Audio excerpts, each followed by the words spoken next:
Hi, so today we are talking about New Year's resolutions, how to set a good goal, and how to keep your goal for 2017.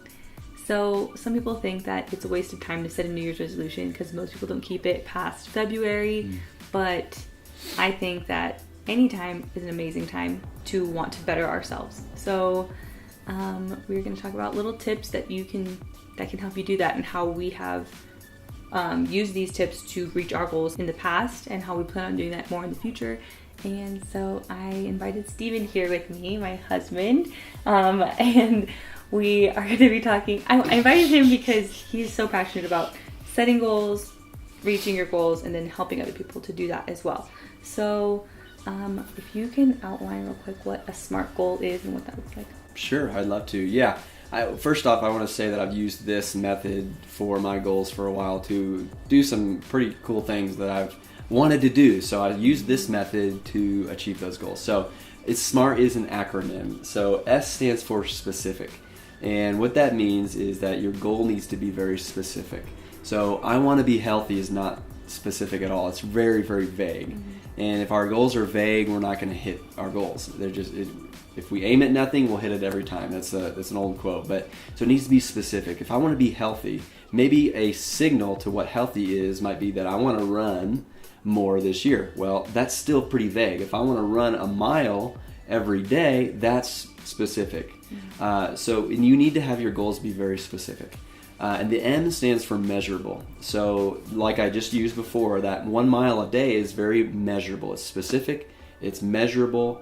And then that leads us to A, which is achievable or attainable.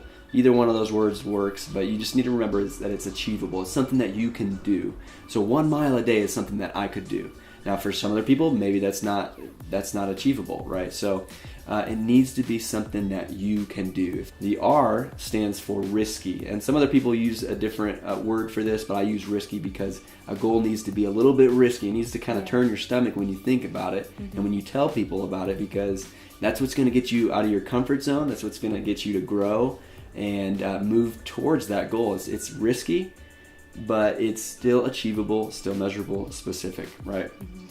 And the T stands for time. You need to have a time, like a finish line, right? So if I want to run 1 mile every day for the next 30 days, that would be, if it's January 1st today, it would be February 1st. So that's 30 days, right? So it's time. There's a time frame that you can measure that goal. So it's very specific, it's measurable, it's achievable, it's risky, and it's timed. That's what a SMART goal is. Awesome.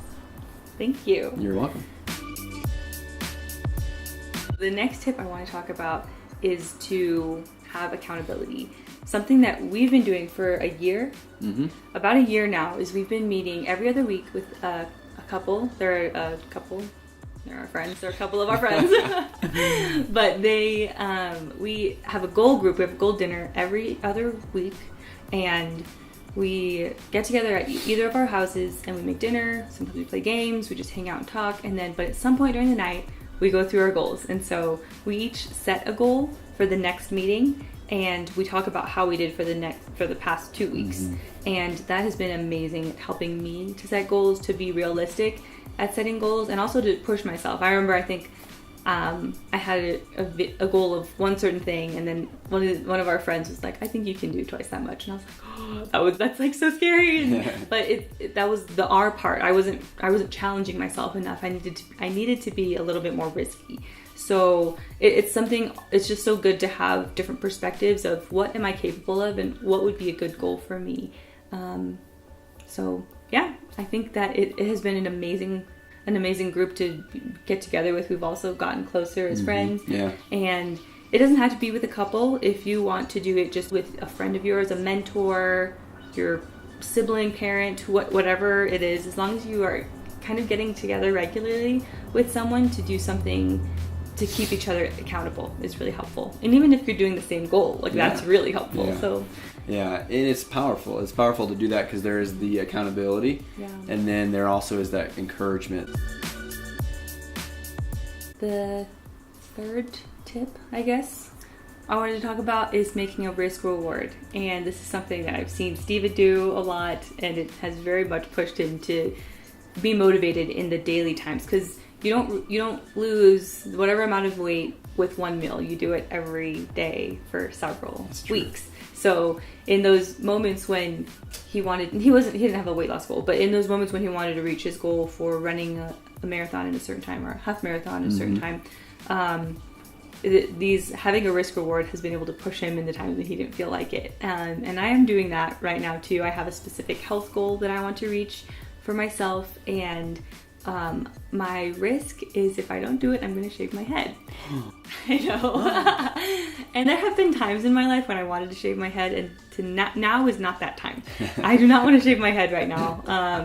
And my reward is to get a haircut that I really wanted to get for a while. And so that's what's motivating me. In addition to wanting to meet this goal, with this health goal for myself, I'm like, I don't want to shave my head. and I've told Steven and some of my family that I'm going to do this. So it's a really big motivator for me to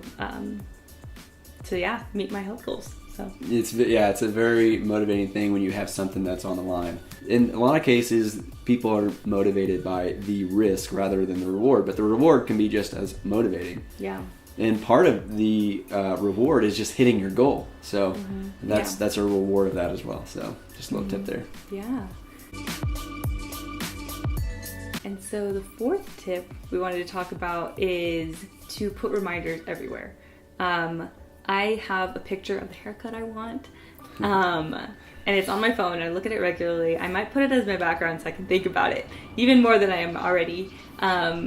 Maybe that's not enough incentive for you. But it might be something else. But so we have recently done this with some goals that we want for 2017, and we just put them in our bedroom, bathroom, kitchen, and we just see them all the time, and we can think about them and remind ourselves of them. So it's just a really good thing to keep renewing your mind and having you think about, because it's easy to stay in the way and the habits that we've had for the past years, so but it takes effort and it takes a lot of intentionalness. Intentionality. It takes a lot of intention to make changes. So keeping reminders, putting it as a background of your phone, setting an alert for every day that you can think about that or remind yourself to do something. Setting reminders. It's so good. Yeah.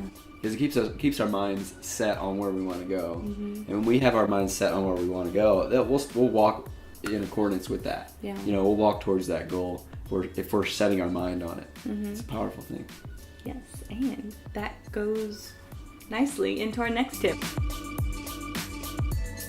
which is to change your mindset and change the way that you speak. For example, I have had such a sweet tooth in my life, and there's been several times where during Lent or during a fast, I'm like, I'm not gonna have sweets.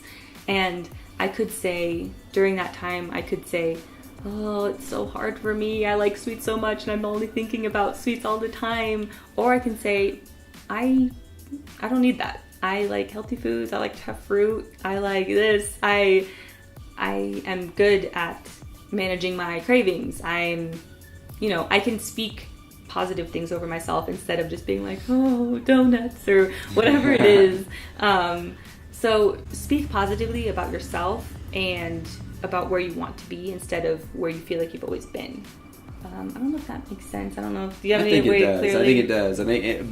I think before that, even before speaking positively about ourselves, we need to actually become aware of how we speak in the first place. So that doesn't take away anything what you said, but first off, we need to become aware. What do we speak? What do we say? What comes out of our mouth? You start paying attention to what comes out. It can be an alarming thing, like, wow, I just said that about myself. Wow. So become aware of what you're saying about yourself, about others, about your goals, and then change the way we speak. I think that's a powerful thing to do to build ourselves up to hit that goal. Yeah. So that's all that we have for right now, but we could go on and say little things like this forever. Yeah, I feel there are so many things that you can do and so many ways that you can help yourself to meeting your goals. But that's all I wanted to keep it to for now. So we have goals that we've set for this year, and we're really excited to reach them. And we are using all these tips to help ourselves. So I hope this helps you as well, and maybe motivates you to set goals, to set a SMART goal, and it gives you encouragement that you can do it. I believe in you. You can do it. Thank you to Stephen, my husband, for being on special guest today, and I hope you enjoyed this video, and I will see you in the next one. Peace. Bye.